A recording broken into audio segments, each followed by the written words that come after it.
play, Magic Skull-loving nerds rejoice! It's Dungeons & Dragons, the Temple of Elemental Evil. Another World War II game. And uncomfortable moments in gaming. Brace yourself, it's game time!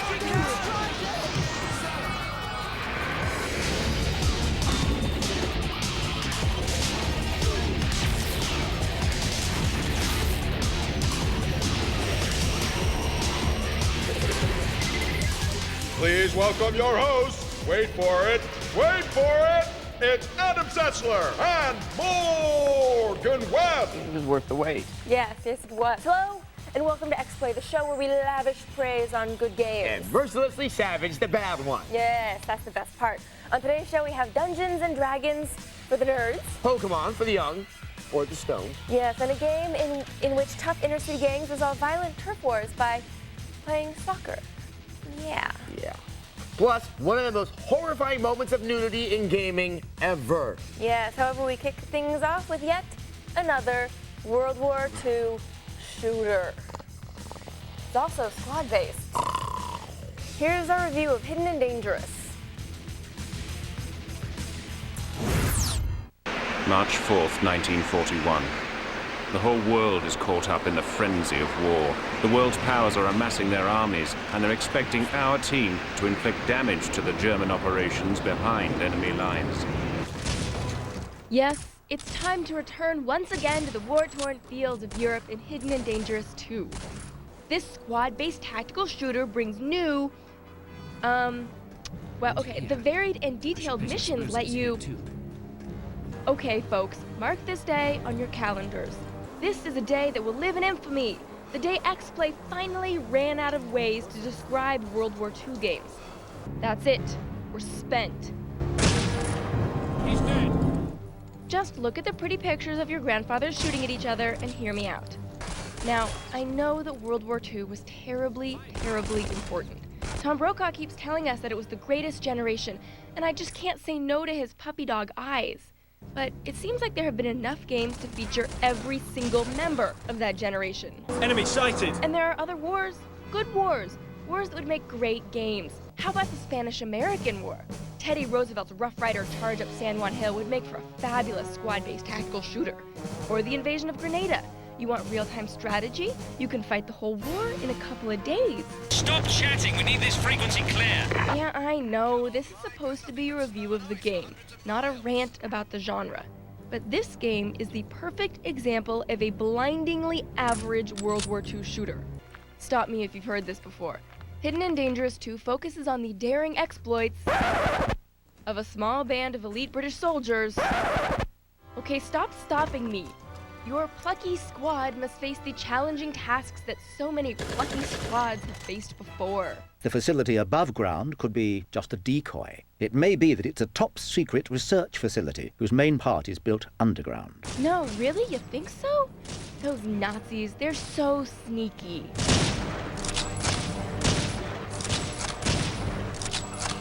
But all my ranting aside, Hidden and Dangerous is a pretty good game. You run around, you shoot Nazis, you hide in the sewer. Your buddies do a pretty good job of watching your back. They don't have the best AI we've ever seen, but they're far from the worst.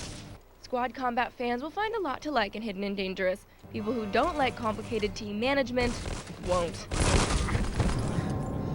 We give Hidden and Dangerous 2 a 3 out of 5. We give the insane overpopulation of the World War II genre. Yeah, we're not even gonna rate that. Get me out of here. Oh, World War II games, you breed like rabbits on Viagra. Oh yeah, there's Call of Duty. World War II Desert Rats. Battlefield 1942. Return to Castle Wolfenstein. Secret Weapons over Normandy. Commandos. Medal of Honor Rising Sun. Medal of Honor Frontline. Medal of Honor Allied Assault.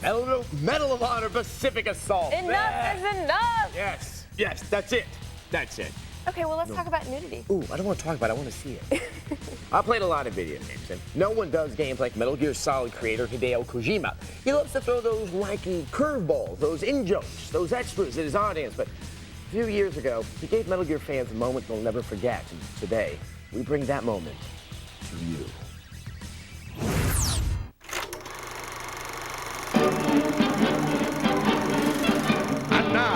Gameplay presents Uncomfortable Moments in Gaming. Today's story, Naked Raiden. The year, 2001. The game, Metal Gear Solid 2, Sons of Liberty. Fanboys across the globe jumped at the chance to once again play manly Metal Gear badass Solid Snake. This is Snake. Do you read me, Otacon? While he manages to pack a little something for the ladies, Snake virtually bleeds testosterone. So imagine the fanboys' surprise when less than halfway through the game, Snake disappears, and players found themselves controlling effeminate girly ninja Raiden. Damn it. Ooh, look at his flowing hair, and he can do cartwheels. Yippee! Raiden, get out of here. My thoughts exactly. Then, near the end of Sons of Liberty, Raiden is captured and wakes up naked in the hands of the enemy. Whoa, whoa, whoa, whoa, whoa! Stop the camera! What should we do with him? We'll use him like you suggested. While the development team does an admirable job of hiding his unmentionables, eventually Raiden frees himself, leading to one of the most disturbing gameplay segments in PlayStation history. We present it to you here in all its horror. Oh Lord. Ooh. I'm really uncomfortable with this. Oh man, this is one of the least dignified things I've ever seen. Ooh. Oh. No, don't go in there! Oh God, don't slow it down! Well, you get the point. Eventually, Snake finds Raiden some clothes. Snake! They both go on to win the game, but by then, the damage is done. Millions of male Metal Gear fans will forever have the image of naked Raiden doing cartwheels seared into their memories. Female fans have had their revenge for DOA Beach Volleyball, Final Fantasy X2, Side Girls, and pretty much every other game ever made.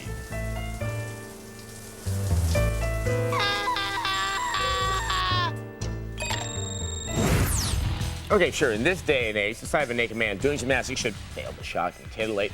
But somehow, back in 2001, it seemed kind of freaky. You know, it doesn't really bother me. No, most of the games I've played have women with enormous chests and skimpy armor and breast physics, and my guy friends talk endlessly about the breast physics. Ooh, so welcome to my world, Sessler. Welcome to my naked, cartwheeling world. Thanks for having me. Up next, hitting ye old bottle in Dungeons and Dragons, the Temple of Elemental Evil.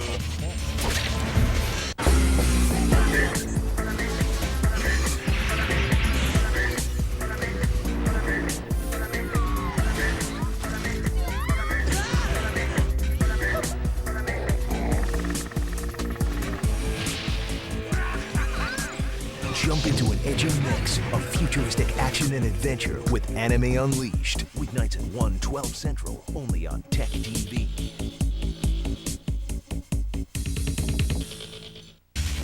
Let's try something new.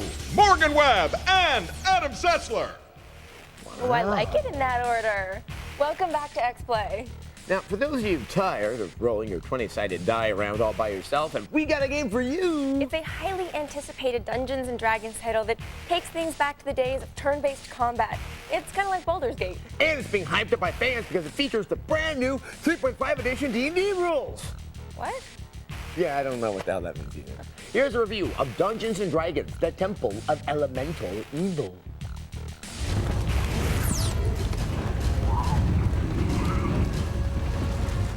Well, well, well. Could this finally be the Dungeons & Dragons game that eager nerds have long hoped for? Looks pretty good so far. Fancy introductory graphics, deep character configurations based on the D&D 3.5 rule set, and plenty of lengthy adventures to occupy those lonely Friday and Saturday nights. Making good on your promise, you travel to Hamlet. Well, I know what you're thinking. Adam, has the Lord answered our prayers? Could Temple of Elemental Evil be the D&D game to end all others? In short, my geeky brethren, the answer is nay. For the most part, the game is cack. On the one hand, Dungeons & Dragons Temple of Elemental Evil is in fact the latest incarnation of the somewhat coveted D&D license. This much is true. But on the other hand, anyone who actually sits themselves down and tries to play through this craven beast might end up with permanent brain damage. Perhaps the game was rushed to market. I don't know. But the resulting title is a disappointing and buggy experience. You arrive in Hamlet as the bearer of terrible news. To begin with, players can choose for themselves from a variety of alignments. Alignments determine what kind of characters you can have in your party. Great. You can even create your own halfling and call him Frodo if you want. Fine by me. My chosen alignment, however, should in turn reveal different adventures. Right away. Yes, sir. Unfortunately, the variety of adventures varies only superficially. You arrive in Hamlet looking for Blackjay. No matter what type of quest you try to immerse yourself in, you still ended up talking to the same drunks. No, I'm not. Hello there. Sorry to have bothered you, ma'am. This guy smells like he bathed in Jack Daniels. Additionally, you'll find yourself stumbling across items that, for no apparent reason, you're unable to use. This is further complicated by the occasional random encounter that, 1, because of buggy software, makes no sense, and 2, often keeps you from continuing with your game, which means your only recourse is to quit and start all over. Following your map, you arrive at the village of Hamlet. Think I'm getting a headache. All this frustration is compounded by the fact that if you squint your eyes just right, you can see that there are hints of excellent design and truly engaging gameplay. However, digging through the garbage to find a diamond means you're still digging through garbage. Yeah, it's a shame. We're smelling a lot of if only coming off this game, and we can only afford Dungeons & Dragons Temple of Elemental Evil an underwhelming 2 out of 5. Of course. This game is pretty buggy. I suspect this is a case of a highly anticipated title getting rushed out before the end of the fiscal quarter. For now, D&D fans, stick to the pen and the paper and the dice, the computer figurines, and stacks of rule books, the loneliness, and the suit of chainmail armor you made for yourself out of old pull tabs. What are you looking at? What? You don't have one of those treetop apples? Oh. In a moment, this is your brain. This is your brain on the Pokemon channel. Any questions? Smooch him. Can I get some music, please? Haven't seen Unscrewed lately? Take a look at what you're missing. I'm like a Greek god, an Adonis. You gotta turn off the stove, Billy. Quit coughing, Billy. Do you think the aliens from outer space wear a lot of doodads on their heads? No! Besides dressing up as a blue bunny, do you have any skill?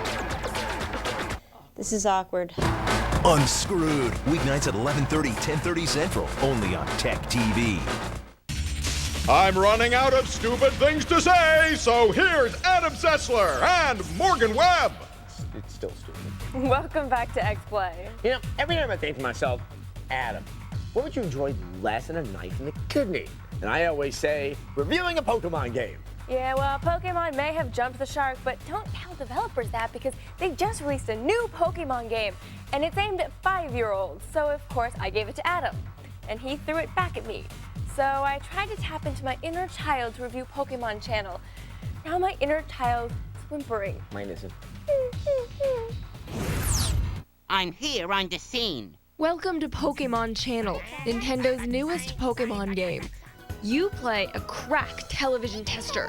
The good folks down at the Pokemon Channel sent you a TV, and your job is to watch it.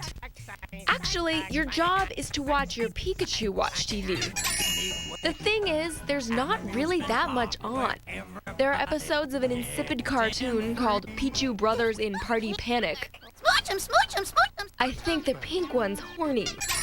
Since Pokemon only say their names ad nauseum, you spend the whole time reading subtitles. Well, at least the kiddies are learning to read. There's the quiz channel, though I didn't seem to know any of the answers. Can I get a lifeline from the 8-year-olds in the audience? This is the egg hatching channel. You watch it for 5 minutes until the egg hatches. No, I'm not kidding. On this channel, you wait until the weather changes. May I point out that at no time are you required to hit any buttons? Oh, and for those of you who don't know, hitting buttons is what makes something a video game. This is the relaxation channel because I'm not bored enough. You have to watch these boring, ridiculous shows all the way through. Then you have to wait until the next day to get new shows, which is also known as resetting your system clock. In case you're wondering where the game part comes in, it doesn't. You literally watch your Pikachu watch TV. The shopping channel could count as slightly interactive. Ooh, a turd doll. God, Pikachu's gonna want it. Pikachu wants you to buy him everything he sees on TV. He's like having a bratty child. Squirtle. Squirtle sounds like he's on the losing end of a 40-year smoking habit. Squirtle. You can take screen captures and color them in, then sell them at auction or have them discussed on the art show. Or you could buy a coloring book and some crayons. That would be funner and cheaper. Yep, that's about as interactive as it gets. You can go outside with Pikachu and meet other Pokemon. You can make Pikachu water your garden or look at certain landscape features, but mostly, Pikachu wants to watch TV and buy things. The whole experience of watching something watch TV feels like some bizarre comment on society that needs further study. But not for $40 and not by me. Pokemon Channel gets a 1 out of 5 for not actually being a video game. This feels like a weird Japanese title that should never have been imported. Yeah, I'm not sure why it's being sold as a game. At best, it's sort of a DVD with a large disc menu. I was just playing the entire game looking at the screen like this. I imagine that's how the viewers look at us. Up next, My crew is gonna burn you. top boy bands play inner city footy in Freestyle Street Soccer. Stick it in. Hitting below the belt. Wow! Going for the jugular. What about that for an attack? Dirty pool. Look at the damage caused by the fluffy blade. In this arena, it's all part of the game. Google's tail's on fire. Robot Wars, where sportsmanship takes a backseat to one rule: survival of the baddest. Matilda's caused real damage there. Tricked out killer robots smash, slam, spin, and burn. Robot Wars, weeknights at 10, only on TechTV. Striking fear into the hearts of interns everywhere, it's Sessler and Morgan Webb. Welcome back to X-Play. Today's game developers often tackle timely social issues. Oh yes, for example, angry and disaffected inner-city gangs. Now, the people at Acclaim thought they came up with a way to deal with this important socio-economic problem in an insightful and unflinching manner. They made these street gangs play soccer. Yeah. Here's a review of Freestyle Street Soccer.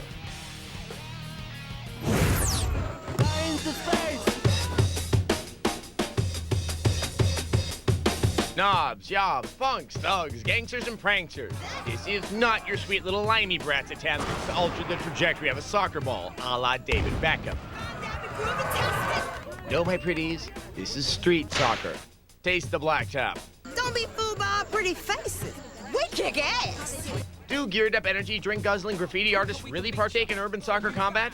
Maybe it's just that nobody's hip enough to find it yet. Freestyle Street Soccer elbows you from the onset with an array of tough guy typecasts shoved down our throats courtesy of film, music, and sports advertising.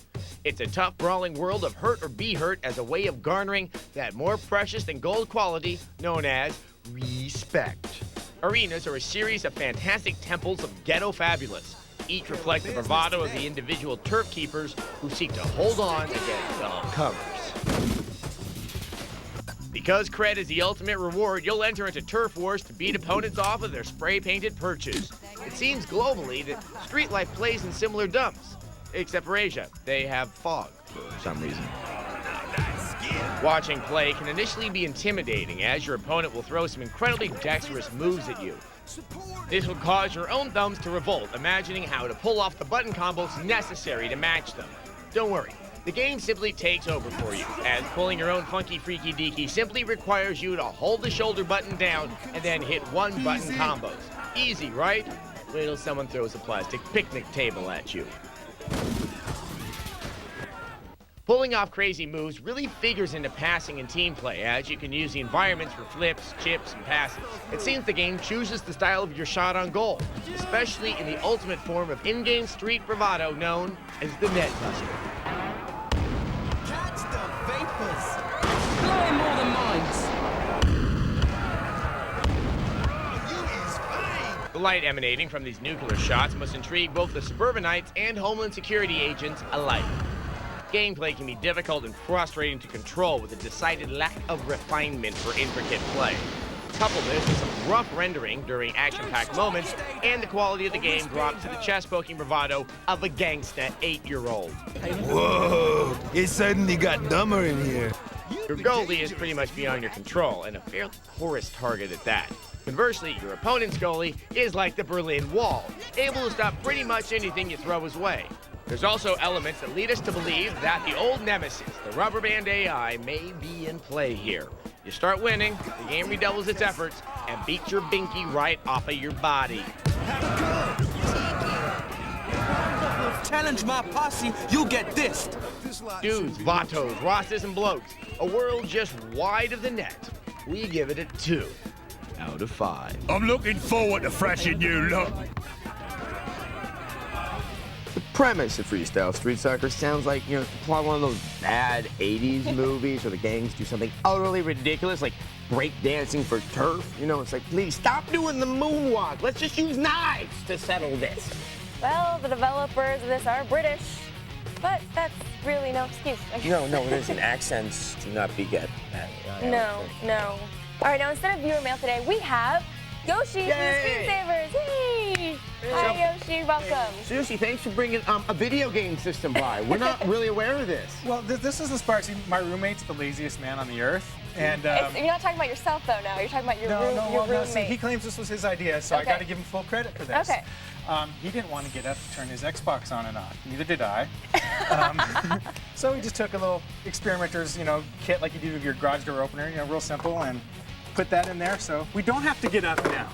We look inside here. We just pop that bad boy right here at the end, and it's real simple. It took me about, half hour to do the mod. So what happens now? So right here on the controller, and right in the middle of the logo there, that is actually the button. It's kind of hard to tell. Wow. If you angle there, you can see an angle on it. And so you can actually turn your Xbox on and off remotely with... Yeah, and the really fun part, if someone doesn't know you have the Switch and you're playing with them and you're losing the game, you just, lost power. I don't know what happened. Now, we would do this ourselves. What is this that you put in there? That's a little development. You can go to like electronics supply store and get like an experimenter's kit to give yourself a remote control garage door or anything really. And that's the receiver part of that. Yeah, and then inside the controller here, after I drop everything pieces apart. Are falling everywhere. That right there is just the transmitter that would be normally on your keychain. Now, you're using the Logitech, and this is the wireless controller. Now, do you have to use this? Make it work? Well, wireless. I just didn't want wires. Right. Oh, wow. Yeah. You don't want that to get There's actually a mod you can do with the wired controller. Okay. So it is available. And obviously, there's. And you actually don't even need this kit for that one. Great. So we can find out about this at the website. Yeah, there's more information there. I'm guessing you write up a little article about everything. I wrote a good little detailed article, pictures, all this bullshit. Nice. And you can find out that at techtv.com/xplay. Watch this. This is why it's bad. Ah, my sciatica! Thank you, Yoshi. You'll prevent that from happening on this show. That's important. Yes. Society. Encouraging sedentary Looking out for behavior. the old man out there. Laziness is the necessity of all.